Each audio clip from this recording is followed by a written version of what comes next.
Hello everyone, welcome back to my channel DG accounts official. इससे पिछले video में हमने दो full fledged question of NPO discuss किए थे और मैंने आपको एक होमवर्क क्वेश्चन दिया था। उस होमवर्क क्वेश्चन की और एक एक्स्ट्रा क्वेश्चन की डिस्कशन हम इस वीडियो में करने जा रहे हैं। Let's start the video.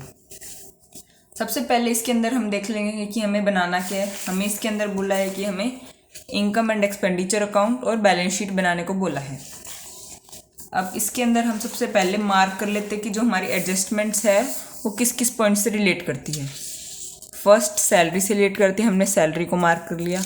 उसके बाद पोस्टेज स्टैम्प से रिलेट करती है, हमने उसको मार्क कर लिया।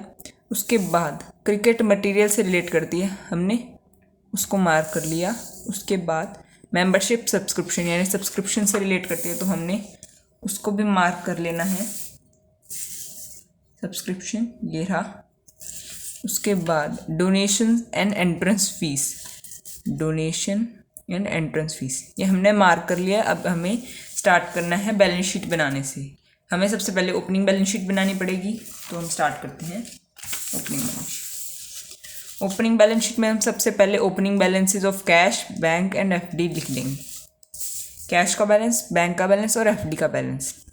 उसके बाद हम स्टार्ट करेंगे इधर से सब्सक्रिप्शन से रिलेटेड हमें दिया हुआ है एडजस्टमेंट, हम वो देख लेते हैं।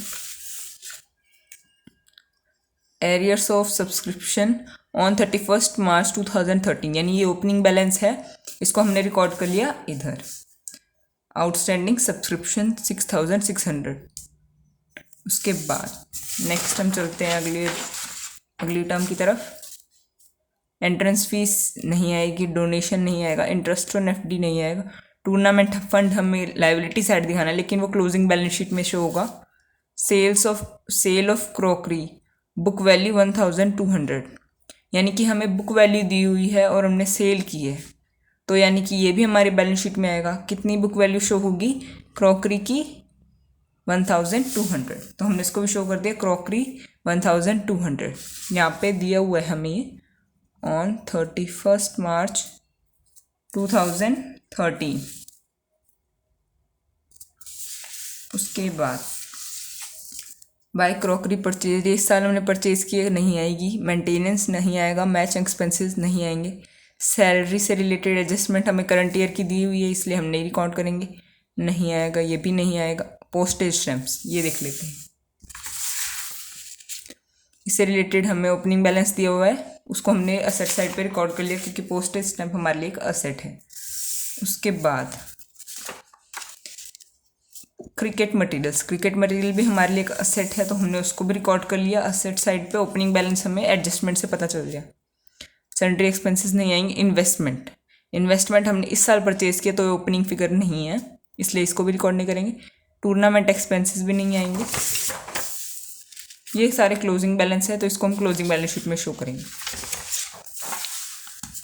ये हमारा हो गया, हमने सारी एडजस्टमेंट भी देख ली। इसके बाद क्या बच गया हमारा? बैलेंस फिगर हमारा क्या कहलाता है? कैपिटल फंड, तो हमने कैपिटल फंड इससे निकाल लिया। उसके बाद हमें निकालना है इनकम एंड एक्सपेंडिचर से सरप्लस एंड डेफिसिट। तो हम सरप्लस एंड डेफिसिट कैसे कैलकुलेट करते हैं? हमें सबसे पहले यहाँ से शुरू करना है। सब्सक्रिप्शन इनकम है तो उसको क्रेडिट साइड दिखा दिया। इससे रिलेटेड दो एडजस्टमेंट्स है एरियर्स की। एरियर्स का मतलब तो आई थिंक आपको पता ही होगा। एरियर्स का मतलब है आउटस्टैंडिंग 31 मार्च यानी opening balance of 2013, closing balance. Opening को हम ऐड करते हैं, ओपनिंग को हम लेस करते हैं क्योंकि ये प्रीवियस ईयर से रिलेट करता है और करंट ईयर वाले को हम ऐड करते हैं, तो हमने वही किया और बैलेंस हमारा कितना आया? 42,000। उसके बाद एंट्रेंस फीस को एडजस्टमेंट में दिया हुआ है कि नॉट टू बी कैपिटलाइज्ड यानी कि हम इसको कैपिटल फंड में ऐड नहीं करना है, हमें क्या करना है? इसको इनकम की तरह ट्रीट करना है। इनकम की तरह ट्रीट करना है तो हम क्या करेंगे? इसको इनकम साइड यानी कि credit side of income and expenditure account में शो कर देंगे। उसके बाद डोनेशन में भी सेम यही बोला है तो डोनेशन को भी हमें क्रेडिट साइड में लिखना है। इंटरेस्ट ऑन एफडी ये भी एक इनकम है तो हमें इसको भी दिखाना है। लेकिन हमें बताया हुआ कि एफडी पे जो इंटरेस्ट है वो 6% पर एनम पे दिया गया है, यानी 30,000 पे 6% निकालेंगे तो 1,800, लेकिन हमें इंटरेस्ट कितना मिला है? 900। तो हम इसको वर्किंग नोट में शो करके दिखाएंगे कि हमारा 1800 में से 900 ही मिला है, तो कितना लेफ्ट रह गया? 900, वो क्या है, एक्रूड इनकम है, एक्रूड इंटरेस्ट है। एक्रूड के नाम से हमें 900 को ऐड करके दिखाना है और इसको balance sheet, closing balance sheet में असेट साइड में भी दिखाना है। उसके बाद टूर्नामेंट फंड, टूर्नामेंट फंड एक कैपिटल रिसीट है, तो हम इसको बैलेंस शीट में की लाइबिलिटी साइड में दिखाएंगे। उसके बाद सेल ऑफ क्रॉकरी, हम सेल ऑफ क्रॉकरी, ये कैपिटल आइटम है तो इसको हम इनकम एंड एक्सपेंडिचर में ट्रीट नहीं करेंगे, लेकिन हमें जो लॉस या प्रॉफिट होता है सेल पर उसको हम इनकम एंड एक्सपेंडिचर में ट्रीट करते हैं, क्योंकि वो एक रेवेन्यू आइटम है। इसमें 1200 की आइटम हमने 2000 में सेल की, यानी कि हमें 800 का प्रॉफिट हुआ, तो हमने क्या किया, by profit on sale of crockery ₹800।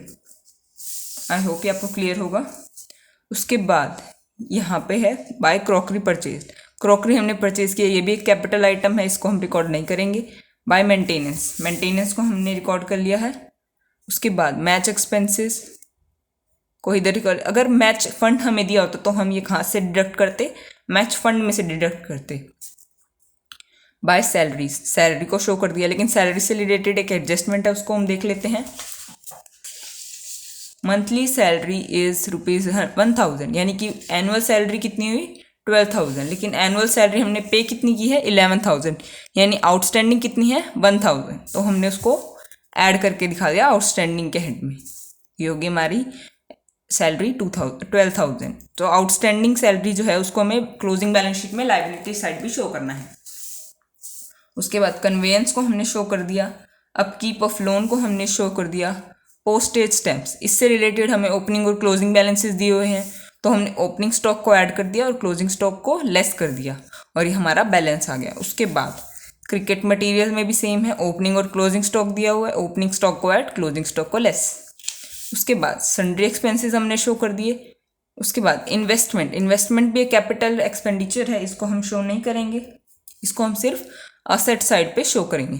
Tournament expenses, अबे टूर्नामेंट एक्सपेंसेस के लिए हमें टूर्नामेंट फंड मिला हुआ है तो हम इसको लेस करेंगे। एक चीज़ का ध्यान रखना है, अगर ये फंड की अमाउंट से ज़्यादा एक्सपेंसेस हो, यानी कि यहाँ पे अगर फंड 20,000 है और एक्सपेंसेस मान लो 30,000 होते, तो जो excess of expenses over fund होता है, यानी कि 30,000 माइनस 20,000 यानी कि 10,000 जो होता है, उसको हम कहाँ दिखाते, इनकम एंड एक्सपेंडिचर की डेबिट साइड में। लेकिन यहाँ पे जो एक्सपेंडिचर है उसकी अमाउंट फंड से कम है, यानी कि 20,000 फंड है तो हमने सिर्फ 18,800 ही यूज़ किए, यानी कि जो लेफ्ट रह जाता है उसको हम लाइबिलिटी साइड में फंड के अंदर ही शो करेंगे। उसके बाद हमने अब सब कुछ रिकॉर्ड कर लिया है, एक बार हम सारी एडजस्टमेंट्स भी देख लेते हैं, हमने कुछ छोड़ा तो नहीं। सैलरी को कवर कर लिया, पोस्टेज स्टैम्प्स को कवर कर लिया, क्रिकेट मटेरियल्स को कवर कर लिया, सब्सक्रिप्शन की एडजस्टमेंट हमने कर दी है, डोनेशन एंड एंट्रेंस फीस भी हमने कवर कर लिया है। तो सब कुछ करने के बाद हमें पता चला कि सरप्लस या डेफिसिट कैलकुलेट करना बचा है, लेकिन हमने जब टोटल किया तो हमें पता चला कि क्रेडिट साइड का बैलेंस ज़्यादा है, इसलिए हमने क्या लिख दिया, to surplus transfer to capital fund. और जो प्रॉफिट था यानी सरप्लस था एनपीओ के अंदर, उसको हमने कितना दिखाया 2,210 और टोटल करके शो कर दिया। ये हमारी इनकम एंड एक्सपेंडिचर अकाउंट बन गया। उसके बाद हमें बनानी है closing balance sheet. Closing balance sheet को भी हम ऑलमोस्ट वैसे ही बनाते जैसे ओपनिंग को बनाया था, वही सारी आइटम्स हमें शो करनी है। कैश हमने शो कर दिया, बैंक शो कर दिया, एफडी शो कर दी, क्रॉकरी को भी हमने शो किया है। ये याद रखना कि अगर कैश, बैंक, एफडी रख रहे हैं तो इनको क्लोजिंग बैलेंस शो करना है, इनका वही बैलेंस शो नहीं करना है। देखिए बैलेंसिंग में फिगर में चेंज है। क्रॉकरी का हमने देख लिया कि क्रॉकरी की पहले थी 1,200, उसमें उसको हमने सेल कर दिया था 2,000 पे, और हमने एक्स्ट्रा परचेज भी की थी। जो एक्स्ट्रा परचेज की थी वो कितनी थी 2,650, तो वही हमारा क्लोजिंग बैलेंस है 2,650। उसके बाद पोस्टेज स्टैम्प का क्लोजिंग बैलेंस, क्रिकेट मटेरियल का क्लोजिंग बैलेंस, आउटस्टैंडिंग सब्सक्रिप्शन। एक चीज़ ध्यान रखनी है कि इसके अंदर हमें बोला था कि हमने 6,000 जो है वो करंट ईयर में रिसीव किए हैं प्रीवियस ईयर के, तो हमारी एरियर्स कितने के थे, एरियर्स थे 6,600, लेकिन हमें मिले कितने, सिर्फ 6,000। तो यानी कि 600 जो है वो प्रीवियस ईयर के अभी भी एरियर्स के अंदर है, तो हमें उसको भी लायबिलिटी एसेट के अंदर शो करना है। आउटस्टैंडिंग सब्सक्रिप्शन 2012-13 6,600 में से 6,000 ही हमें रिसीव हुआ है, तो बाकी का कितना बच गया 600, उसको हमने एसेट साइड में अभी भी शो किया हुआ है। एक्रूड इंटरेस्ट हमने इधर से लिया है। उसके बाद इन्वेस्टमेंट हमने इस साल परचेज की थी, वो शो की हुई है। आउटस्टैंडिंग सैलरी इधर से ली है। टूर्नामेंट फंड हमें 20,000 दिया हुआ था, less tournament expenses 18,800। Capital fund का ओपनिंग बैलेंस हमने 72,600 निकाला था, उसमें से हमने सरप्लस को ऐड कर दिया 2,210। तो ये हमारा क्लोजिंग बैलेंस आ गया। हमने टोटल किया तो हमारी बैलेंस शीट मैच हो गई, यानी हमने क्वेश्चन सही किया। इसके बाद हम नेक्स्ट क्वेश्चन देख लेते हैं। यह है नेक्स्ट क्वेश्चन का रिसीट एंड पेमेंट अकाउंट और इससे रिलेटेड एडजस्टमेंट्स है। ये हमें सबसे पहले एडजस्टमेंट से मार्क कर लेना है। इसमें हमें दिए हैं असेट्स हमें दिए हैं 31 मार्च 2012 पे, यानी कि ये ओपनिंग फिगर है और क्लोजिंग फिगर हमें इधर से पता चलेंगे, हम निकालते रहेंगे। हम स्टार्ट करते हैं क्वेश्चन को। इसके अंदर भी हमें बोला है कि हमें इनकम एंड एक्सपेंडिचर और बैलेंस शीट बनानी है। बैलेंस शीट बनानी है तो हमें ओपनिंग बैलेंस शीट भी बनानी पड़ेगी। ओपनिंग बैलेंस शीट को हम शुरू किधर से करेंगे, यहीं से। हमने यहाँ पे देख लिया कि हमें बैलेंसेस दिए हैं असेट्स के, बिल्डिंग मेंशन कर ली, गवर्नमेंट सिक्योरिटीज शो कर दी, stock of food stuff show कर दिया। There was also reserve fund of 3,500, हमने रिजर्व फंड को शो कर दिया। उसके बाद arrears of subscription for 2011-12 were 900, outstanding subscription की अमाउंट दी हुई थी 900, वो हमने शो कर दी। उसके बाद एंड एरियर्स ऑफ सब्सक्रिप्शन, ये क्लोजिंग फिगर दिया हुआ है हमें, इसको हम क्लोजिंग बैलेंस शीट में शो करेंगे। स्टॉक ऑफ फूड स्टफ, ये भी क्लोजिंग बैलेंस है। अब इससे रिलेटेड एडजस्टमेंट्स क्या बोल रही है, the bylaws of the club provide that 50% of the entrance fees, यानी एंट्रेंस फीस के ऊपर हमें मार्क लगा लेना है। सब्सक्रिप्शन के ऊपर तो मार्क हमेशा ही लगता है। उसके बाद and 10% of the surplus of any year are to be transfer to reserve fund, यानी कि हमें 50% ऑफ एंट्रेंस फीस और 10% ऑफ सरप्लस को रिजर्व फंड के अंदर ट्रांसफर करना है। Prepare income and expenditure account, हमें इनकम एंड एक्सपेंडिचर अकाउंट और बैलेंस शीट बनानी है। तो हमने ओपनिंग बैलेंस शीट के अंदर सारे आइटम्स लिख दिए। ये 2 आइटम्स हमने रिसीट एंड पेमेंट अकाउंट से लिए और सब हमने एडजस्टमेंट्स में से लिए। इसको करने के बाद हमें कैपिटल फंड का बैलेंस मिल गया। इनकम एंड एक्सपेंडिचर अकाउंट को हम इधर से शुरू करेंगे। टू इंटरेस्ट को हम किधर शो करते हैं, इनकम साइड 600। टू सब्सक्रिप्शन भी एक इनकम है, इसको हमने इधर शो कर दिया। कितनी अमाउंट थी, 12,500। अब यहाँ पे साइड में दिया हुआ है ₹800 इज फॉर 2011-12, यानी कि पिछले साल के लिए हमें 800 रुपीज़ मिले, तो पिछले साल का हम 800 माइनस कर देंगे। उसके बाद हमें एडजस्टमेंट्स में दिया हुआ है कि एरियर्स फॉर सब्सक्रिप्शन, पिछले साल के एरियर्स कितने थे, 900 के लिए, लेकिन पिछले साल के 900 में से हमें सिर्फ 800 ही मिले, तो हम इस साल सिर्फ 800 का ही ट्रीटमेंट करेंगे। And arrears of subscription for year 2012-13, यानी कि इस साल के लिए कितने एरियर्स है, 1,200। ये इस साल के आउटस्टैंडिंग है, इस साल से रिलेट करते तो हमने इनको ऐड कर दिया, तो हमारा बैलेंस कितना आया, 13,000। उसके बाद बाय प्रॉफिट ऑन एंटरटेनमेंट्स को हमने शो कर दिया, ये भी एक रिसीट है। टू रिफ्रेशमेंट रिसीट्स, हमने फूड स्टफ की सेल की है तो हमें इतना मिले, to by sale of food stuff 12,000। उसके बाद एंट्रेंस फीस 2,000 है, हमने उसको शो कर दिया, लेकिन एडजस्टमेंट में बोला था कि 50% ऑफ एंट्रेंस फीस, यानी कि 2,000 का 50% 1,000, उसको हमें कहाँ ट्रांसफर करना है, रिजर्व फंड के अंदर। तो हमने एंट्रेंस फीस का इनकम में कितना शो किया, 1,000, बाकी 1,000 किधर चला गया, रिजर्व फंड में। उसके बाद रिफ्रेशमेंट एक्सपेंसेस, यानी कि हमने जो फूड स्टफ परचेज किया उससे रिलेटेड जो एक्सपेंस है। To food stuff consumed, purchases कितने किए हैं हमने इस साल, 8,000 हमने लिख लिया। उसके बाद इससे रिलेटेड जो बैलेंस है हमें वो एडजस्टमेंट में दिया हुआ है। Stock of food stuff at the close of the year were valued at 1,500, और ओपनिंग कितने दिए हुए थे,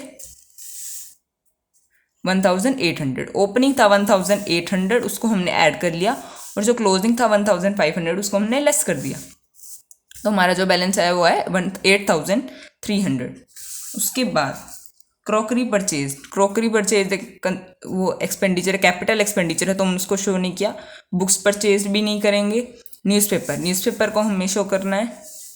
सैलरीज शो कर दी। जनरल एक्सपेंसेस, ऑडिट फीस, उसके बाद बैलेंस, ये क्लोजिंग बैलेंस शीट में आएगा। उसके बाद हमने ये सारा देख लिया। हम एक बार ये भी देख लेते हैं। ये हमने ले लिया है, एरियर्स ले लिए हैं, फूड स्टफ का ओपनिंग क्लोजिंग बैलेंस ले लिया है, ये भी सब ले लिया है हमने।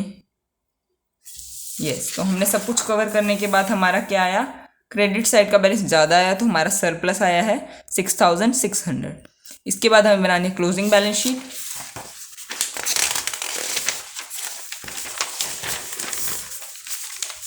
क्लोजिंग बैलेंस शीट में मोस्टली आइटम्स हमें कहाँ से मिल जाती है, ओपनिंग के अंदर। ओपनिंग के अंदर हमने कहाँ से लिए थे, यहाँ से, तो यहीं से ही हमें उठाना है। बिल्डिंग, गवर्नमेंट सिक्योरिटीज़, उसके बाद stock of food stuff, outstanding subscription यहाँ से, ये भी हमने ले लिया। इसके अंदर ये चीज़ ध्यान रखने वाली कि 900 का हमारा आउटस्टैंडिंग था पिछले साल, लेकिन हमें 800 इस साल रिसीव हुआ है तो 100 कितना लेफ्ट रह गया। ये हो गया। क्रॉकरी हमने इस साल परचेज की है, ये हमने रिसीट एंड पेमेंट अकाउंट से उठाया, लेकिन हम इसको सीरीज वाइज ही देख लेते हैं। बैलेंस हमने ये नहीं लेना है, ये भी नहीं लेना है। सब्सक्रिप्शन हमने ले लिया ऑलरेडी, ये भी नहीं। एंट्रेंस फीस का हमें ध्यान रखना है क्योंकि ये रिजर्व फंड में आएगी। रिजर्व फंड हमारा 3500 आना था, लेकिन उसके अंदर हमने एंट्रेंस फीस से कितना लिया है, 50%, 1000। और सरप्लस में से कितना लिया है, हमें कितना बोला था, सरप्लस में से 10%। तो हमारा सरप्लस कितना आया था, 6600। इसका 10% करेंगे तो 660। तो हमने 660 को इधर सरप्लस करके रिजर्व फंड में ऐड कर दिया, तो हमारा रिजर्व फंड का बैलेंस भी आ गया। करंट अकाउंट और डिपॉजिट अकाउंट का बैलेंस हमने यहाँ से देखा है। रिसीट एंड पेमेंट अकाउंट का क्लोजिंग बैलेंस जो है, ये भी हो गया। अब हमारा क्या बचा, क्रॉकरी भी हमने देख ली इधर से, क्रॉकरी परचेज, बुक्स परचेज, ये दोनों हमें रिसीट एंड पेमेंट अकाउंट से मिले हैं। उसके बाद ये भी नहीं आएंगे, ये सारे एक्सपेंसेस हैं हमारे, ये हमने शो कर ही लिया ऑलरेडी। तो क्या बच गया, ये भी हमने शो कर लिया है। तो हमारा बचा सिर्फ कैपिटल फंड का ओपनिंग बैलेंस हमने ओपनिंग बैलेंस शीट में से देख लिया, 31,900, उसमें हमने सरप्लस ऐड कर दिया। ये बात ध्यान रखना है, सरप्लस हमें पूरा ऐड नहीं करना है, अब इसमें से 660 लेस करके दिखाना है, क्योंकि 660 हमने रिजर्व फंड में ऐड कर दिया है। तो हमारा कैपिटल फंड का बैलेंस कितना है, 37,840। हमने टोटल किया, हमारी बैलेंस शीट मैच हो गई, यानी हमने क्वेश्चन सही किया। That's all for today. हमने अपना चैप्टर कंप्लीट कर लिया है। अब आपको मेहनत करनी है। I hope you like the video. अगर आपको फिर भी कोई डाउट है तो आप कमेंट करके मुझसे पूछ सकते हैं। अगर आपने इससे पिछले वीडियोस नहीं देखे तो वो भी आप देखिए, आपको ज़रूर बेनिफिट मिलेगा। Thanks for watching.